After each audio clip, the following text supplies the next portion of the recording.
এই নিরামিষ কোপ্তাকারি রেসিপিটা যাকেই বানিয়ে খাওয়াবে সে তোমার খুবই প্রশংসা করবে। আর এটা খেতে খুবই লোভনীয় হয়। এটা বাচ্চা থেকে বড় সবাই খেতে খুবই পছন্দ করবে। তো চলো বেশি দেরি না করে রেসিপিটা শুরু করি। প্রথমে এখানে দুটোর মতো কাঁচকলা, দুটোর মতো আলু নিয়েছি। কলা আর আলুটা ঠিক এরকম দুভাগ করে কেটে নিয়েছি। এবার এটা প্রেশারে একটা সিটি মেরে সেদ্ধ করে নেব। প্রেসারে সিটি মেরে কাঁচকলা আলুটা ভালোভাবে সেদ্ধ হয়ে গেছে। এবার একটা ম্যাশার দিয়ে এটা ম্যাশ করে নেব।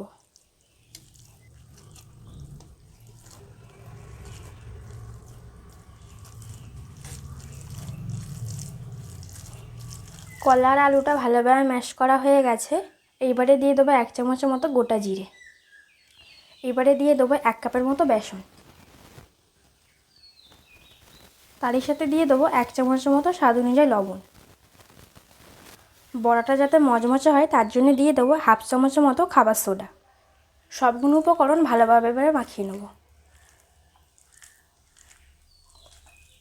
এইখানে বেসনটা আমার একটু কম কম মনে হচ্ছে, তাই এখানে সামান্য পরিমাণে একটু বেসন অ্যাড করে নেব। কলা আর আলুটা একদম বেশি শক্ত করে মাখালে হবে না, আর একদম বেশি নরম করে মাখালেও হবে না। যেরকম নর্মালি আমরা বেসন দিয়ে বড়া করি ঠিক ওরকমভাবে এটা মাখিয়ে নেব। তো দেখো এইটা আমার খুব ভালোভাবে মাখানো হয়ে গেছে। একদম বেশি নরমও করিনি আবার একদম বেশি শক্তও করিনি, ঠিক এরকম রেখেছি। গ্যাসের মধ্যে কড়া বসিয়ে নিয়েছি। বড়া ভাজার জন্য দিয়ে দেবো পরিমাণ মতো সাদা তেল।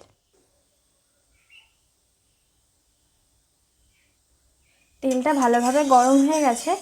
এবারে বড়াগুলো তেলের মধ্যে দিয়ে দেব।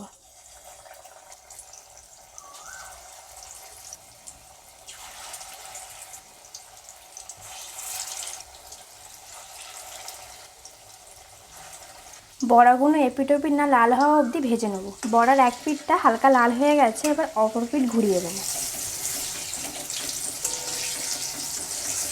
বড়াগুলো দু সাইড ভালোভাবে মচমচে করে ভাজা হয়ে গেছে। এবারে এটা তেল ঝরিয়ে তুলে নেব।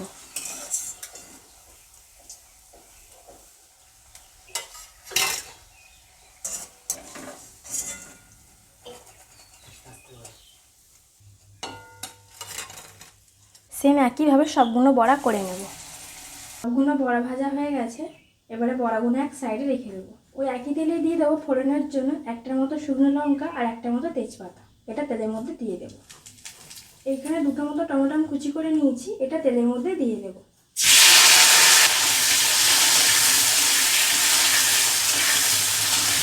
টমেটো যাতে তাড়াতাড়ি নরম হয়ে যায় তার জন্য দিয়ে দেবো সামান্য পরিমাণে লবণ।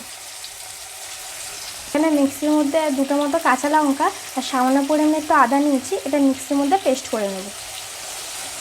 এইদিকে টমেটোটা ভালোভাবে নরম হয়ে গেছে আর খুব সুন্দরভাবে গলে গেছে। যেহেতু এখানে আমি নিরামিষ করছি, এখানে আমি কোনো পেঁয়াজ বা কোনো রসুনের ব্যবহার করব না। তোমরা চাইলে এখানে রসুন বা পেঁয়াজ ব্যবহার করতে পারো। এইবারে টমেটোর মধ্যে দিয়ে দেবো আদা আর কাঁচা লঙ্কা বাটা। এইবারে মশলার মধ্যে দিয়ে দেবো 2 চামচের মতো হলুদের গুঁড়ো। আর দিয়ে দেবো 1 চামচের মতো রেড চিলি পাউডার। আর সামান্য পরিমাণে দিয়ে দেবো চিনি। এইবারে এই মশলাগুলো টমেটোর সাথে 5 থেকে 10 মিনিটের মতো ভালোভাবে কষিয়ে নেব। কষানোর সময় গ্যাসের ফ্লেমটা কিন্তু একদম মিডিয়াম ফ্লেমে রাখতে হবে। তোমরা যদি হাইতে রাখো তাহলে কিন্তু মশলাটা নিচে ধরে যেতে পারে। 5 থেকে 10 মিনিটের মতো মশলাটা কষানো হয়ে গেছে আর মশলা থেকে খুব সুন্দরভাবে তেলটাও ছেড়ে দিয়েছে।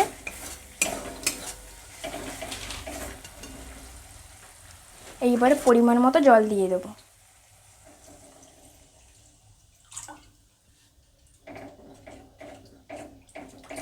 এইবারে গ্যাসের ফ্লেমটা হাইতে রেখে গ্রেভিটা ভালোভাবে ফুটিয়ে নেব। গ্রেভিটা ভালোভাবে ফুটে গেছে। এবারে ভেজে রাখা বড়াগুলো গ্রেভির মধ্যে দিয়ে দেব।